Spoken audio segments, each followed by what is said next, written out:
Can you imagine a CEO tailing an employee home just because of a simple request for leftover food? That's exactly what Michael Reynolds did. And oh boy, what he saw that night flipped his entire world upside down. Michael had been the big boss for years, sifting through thousands of employee requests like they were just another stack of paperwork. Most of them routine stuff, schedule tweaks, payroll questions, the usual pleas for a day off. But tonight, holed up in his eerily quiet office long after the last board member had bolted, something caught his sharp eye. One request stood out like a neon sign in the dark. It wasn't a complaint, thank goodness for that. It wasn't even a demand. It was so simple. It almost felt suspicious. Would it be possible to take home any leftover meals after my shift?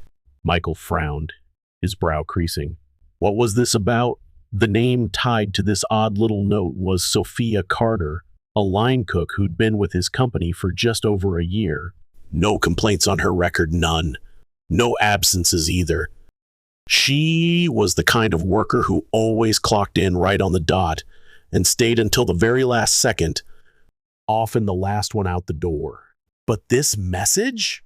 It hit him differently, like a pebble in his shoe he couldn't ignore. Most employees didn't bother with formal requests for leftover food. Why would they? If they wanted a little extra, they'd just sidle up to a manager with a casual, "Hey, can I take this?" or sneak a bite when no one was looking. So why on earth did Sofia feel the need to put this in writing, all official-like? Michael wasn't some soft-hearted sap who got teary over every employee sob story. He was a CEO, for crying out loud. His job was to keep the gears of the company grinding, not to play therapist. But this little plea, it stuck to him like glue, and he couldn't shake it off. Curiosity gnawing at him, he punched her name into the system, pulling up her profile with a few quick keystrokes. There it was, Sofia Carter, 24 years old, no spouse, no emergency contacts listed. Wait, what? No emergency contacts? That was weird, right? He leaned back in his plush leather chair, staring at the screen. Maybe she was just thrifty, he thought. Maybe she was one of those penny pinchers who didn't want to shell out cash for groceries if she didn't have to. He knew plenty of employees struggled, even in his well-paying company. Shocking, but true. But something about the way she worded that request, so careful, so polite, made him wonder, was this really just about saving a few bucks? No, it felt bigger. She needed that food, didn't she? And for the first time in who knows how long, Michael felt a spark of curiosity flare up inside him, a pull so strong he couldn't just sit there and ignore it. He flicked his eyes to the clock. 10:47 p.m. Sofia's shift ended at 11:00 p.m., just minutes away. Without even thinking it through, he snatched his coat off the rack, snapped his laptop shut with a decisive click, and bolted for the back exit of the building. What was he even looking for? He didn't have a clue, not really, but one thing was crystal clear. Tonight, he was going to find out. Little did Michael know, what he was about to stumble into would change everything he thought he understood about his world. Stepping outside, the cool night air hit him like a slap, and he tugged the collar of his coat tighter around his neck. The parking lot stretched out before him, mostly empty now, save for a handful of late-night workers wrapping up their shifts. Across the lot, through the smudged glass of the kitchen's back door, he spotted her, Sofia. She was wiping down the last of the counters, her dark brown hair yanked back into a loose ponytail, stray strands plastered to her sweaty forehead from hours under the blazing heat of the grills. She moved fast, precise, like a machine, like someone who'd done this 1,000 times and could do it blindfolded. A manager strolled by, handing her a brown paper bag, and she gave him a small, tired nod before tucking it under her arm. That's it. Michael thought, that's got to be the food she asked for. He kept watching, almost holding his breath, as she untied her apron, folded it with care like it was something precious, and grabbed a beat-up old backpack from a hook on the wall. Then, without a second's pause, she stepped out into the night, heading straight for the bus stop down the street. Michael froze. What was he expecting to see? He wasn't sure, but standing there, watching one of his employees trudge off after a brutal double shift, he felt off, disconnected. He'd spent years living the high-life private cars whisking him around, first-class flights to exotic destinations, executive lounges with champagne on tap. The idea of hopping a bus after slogging through 16 hours on your feet, he'd never even come close to that kind of grind. And that realization alone, wow. It shoved him forward like a jolt of electricity. Michael slid into his sleek black sedan, but he didn't fire up the engine just yet. He waited, eyes locked on her. Sofia stood under a flickering streetlight, arms crossed tight, shifting her weight from one foot to the other. Where was that darn bus? It was late. Finally, headlights pierced the dark, and she climbed aboard, barely lifting her head. Michael eased his car into gear, tailing her from a safe distance. Why was he doing this? He couldn't quite pin it down, just a gut feeling screaming at him to follow, to see this through. The bus ride dragged on way longer than he'd ever imagined. At every stop, he braced himself, thinking, this is it, she's getting off. But nope, she stayed put. The further they went, the stranger the streets got. Streetlights thinned out. Storefronts morphed into boarded-up shells, and the city's glittering skyline faded in his rearview mirror, replaced by sagging houses, rusty chain-link fences, and abandoned lots. Where was she going? He glanced at the dashboard clock. 12:22 a.m. This was unreal.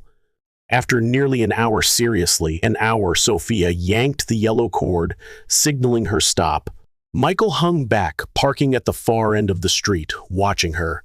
She walked with purpose, never slowing, never glancing around. It wasn't a terrible neighborhood, but come on, it wasn't the kind of place you'd want to wander alone at night, right? Then she turned a corner and vanished behind a row of parked cars. Michael let out a sharp breath, his hands clamping tight on the steering wheel. Had he been holding his breath this whole time? He inched his car forward, slow and cautious, like a detective in some gritty crime show, determined not to blow his cover. And then bam, there it was. Not an apartment, not even a tiny house, but a trailer. Sofia stepped up to the door, juggling that paper bag in one hand while she fumbled with the lock. Inside, a dim light flickered on, throwing faint shadows against the flimsy curtains. Michael sat there, stunned, his jaw practically on the floor. This wasn't what he pictured, not even close. But what he saw next? Oh man, it twisted his stomach into knots. He parked a little ways off, far enough to stay out of sight, his heartbeat steady but his hands gripping the wheel like it was a lifeline. Why was she living here? Sofia had been with his company for over a year. He didn't have her exact salary memorized, who does? But it wasn't minimum wage, that's for sure. She wasn't some high school kid picking up part-time hours. She was full-time, pulling double shifts like a champ. That should have been enough for at least a small apartment, shouldn't it? But no, here she was, stepping into a trailer that looked like it might collapse if you sneezed too hard, the kind of place people end up when life's left them. No other choice. Michael leaned forward, squinting to see better. Inside, the weak glow of a single bulb lit up a cramped, cluttered space. The walls were stained gross, the carpet so thin and worn it barely qualified as flooring. No decorations, no hint of comfort, just bare-bone survival. Then, whoa! Movement caught his eye.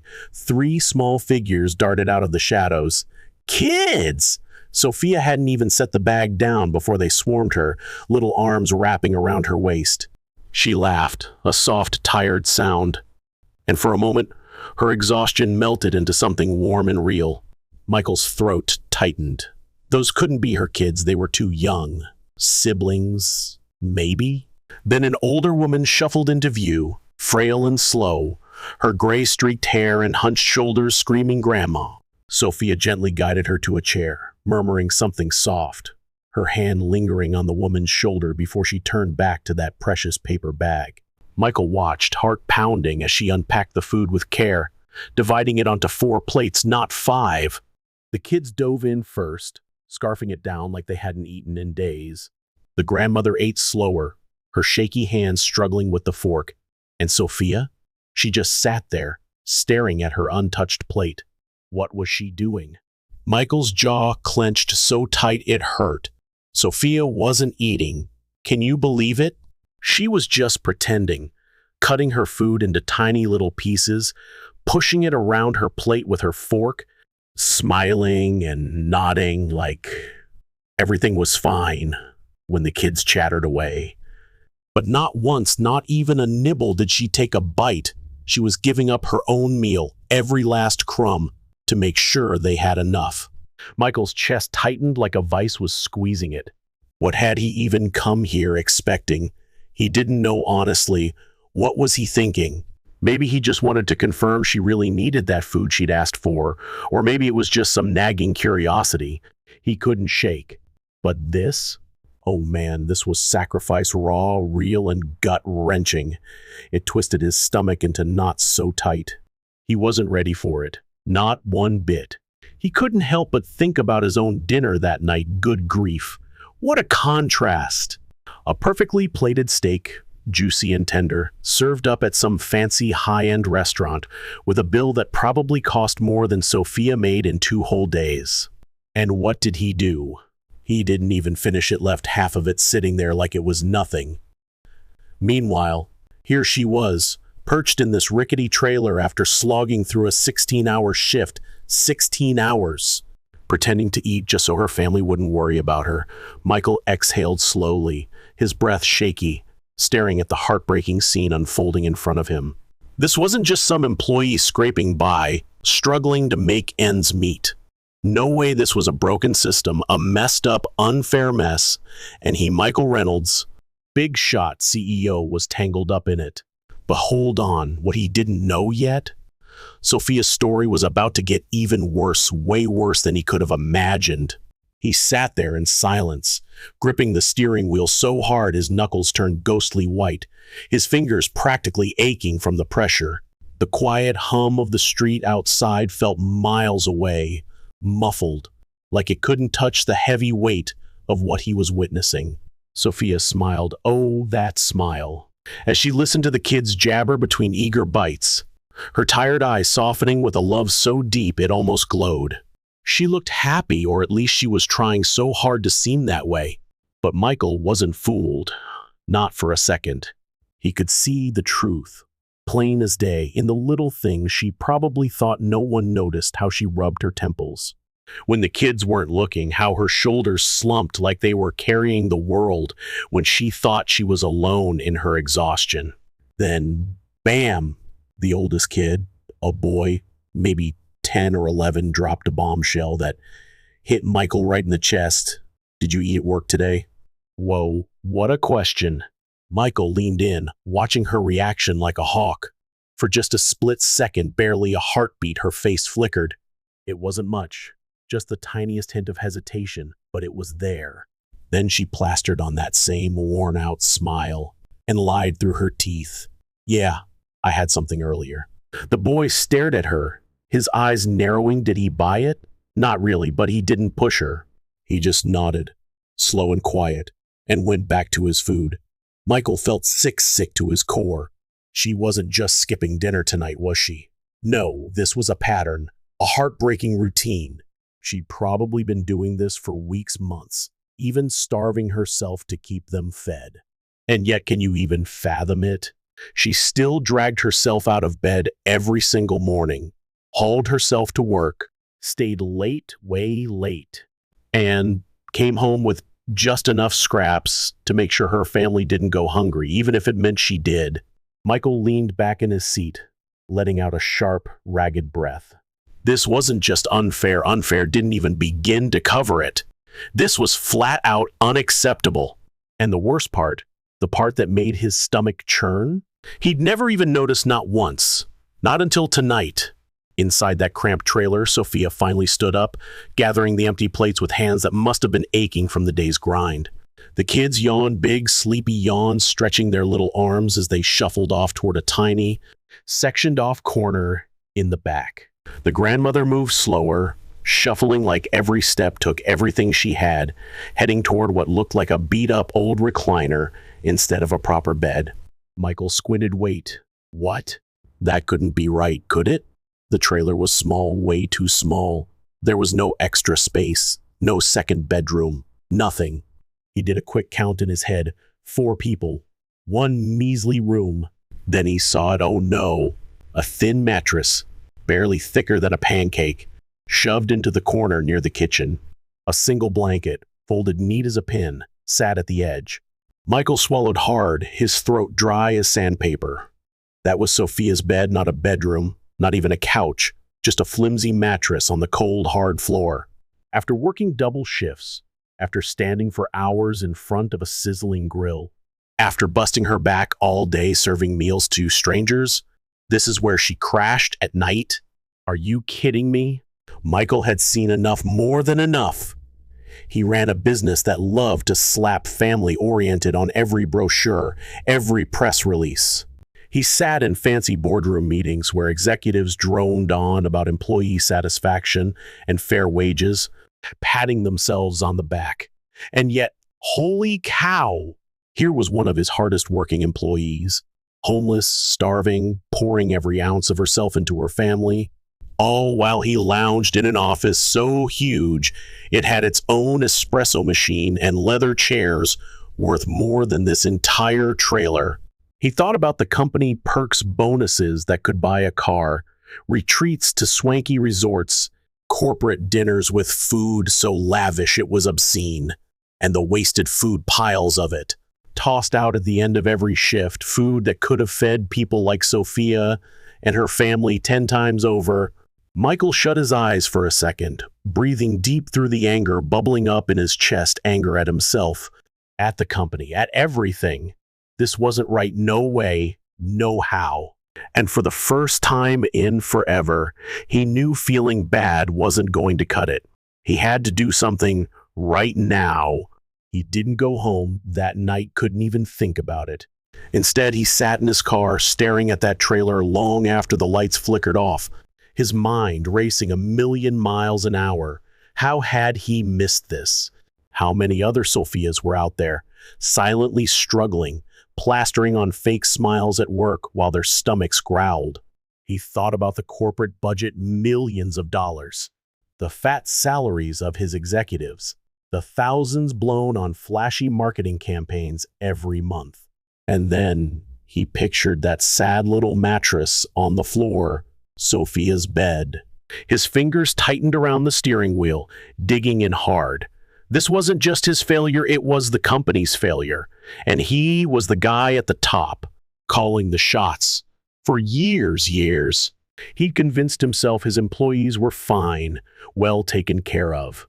He'd skimmed reports, signed off on payroll structures, nodded along to policies like they were gospel. But had he ever really looked? Nope, not until tonight. Now he'd seen the truth, and there was no unseeing it, no way to shove it back into the dark. Michael grabbed his phone, scrolled through his contacts with shaky fingers, and hit call without a second thought. It rang twice before a groggy voice picked up. "Sir, it's past midnight. Everything okay?" It was his head of operations, the one in charge of all those shiny employee programs. "No," Michael snapped, his voice hard as steel.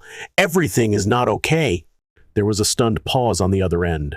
"What do you mean?" Michael shot one last glance at the trailer, then twisted the key in the ignition. "We need to fix this, all of it. First thing in the morning." He didn't wait for a reply, just hung up, because this wasn't up for debate. This was a decision, and Michael was only getting started. Watch out, world. The next morning, he stormed into the office with fire in his veins and one goal: change, big change. By noon, policies were getting ripped apart and rewritten, bam, like a tornado tearing through. Leftover food? No more optional now, would be packaged up and handed out daily to workers who needed it. Wages? reevaluated and boosted, making darn sure no full-time employee ever had to pick between rent and groceries again. Emergency assistance, a brand new program launched like a rocket, offering real help to employees drowning in hardship. And Sophia, sweet, hardworking Sophia, she strolled into work the next day like it was just another grind until her manager pulled her aside and slipped her an envelope. Inside, a raise, a big one. Enough to move her family into a real apartment, enough to let her eat without that gnawing guilt, enough to finally give her the security she'd been fighting tooth and nail for. For the first time in who knows how long, she didn't have to fake it. She was okay, really okay. Michael had walked into work that morning as a CEO, all suits and numbers. He left as a leader, a real one. How many people around us are hurting, hiding it behind brave faces? How often do we just look away, pretending it's not our problem? If you've got even a shred of power to help do it, don't wait, do something today. Oh, how this story rips my heart wide open. It's a blazing wake-up call about the gaping chasm between the haves and have-nots. And I'm furious that we let people like Sophia slip through the cracks while others live in obscene excess. Lifestyle. It's a disgrace that someone can sip champagne in executive lounges, leaving half a steak uneaten, while another starves on a threadbare mattress after a 16-hour shift. That contrast isn't just unfair, it's sickening. A punch to the gut that screams how broken our priorities are. We strut around preaching hard work pays off. But does it? Sophia's busting her soul. And for what? Scraps and a lie to her family so they won't worry? I'm tearing up just thinking about it. Socially, this exposes a rotting truth. We've built a world where family-oriented is just a shiny sticker slapped on corporations that don't give a damn. Where's the justice? How can we sleep at night knowing people good, hardworking people are invisible, sacrificing everything while we toss out food like it's trash? I'm enraged that it took Michael following her home to see this. Why aren't we looking harder? Every single one of us should be screaming for change, not waiting for some CEO epiphany. This isn't just Sophia's story, it's a mirror held up to our apathy, and I hate what I see. We need to fight for a system where no one chooses between rent and a meal, where no one's forced to pretend they're okay while their stomach growls. I'm inspired by Michael's turnaround, sure, but I'm boiling mad it took this long. Let's stop ignoring the Sophias out there now.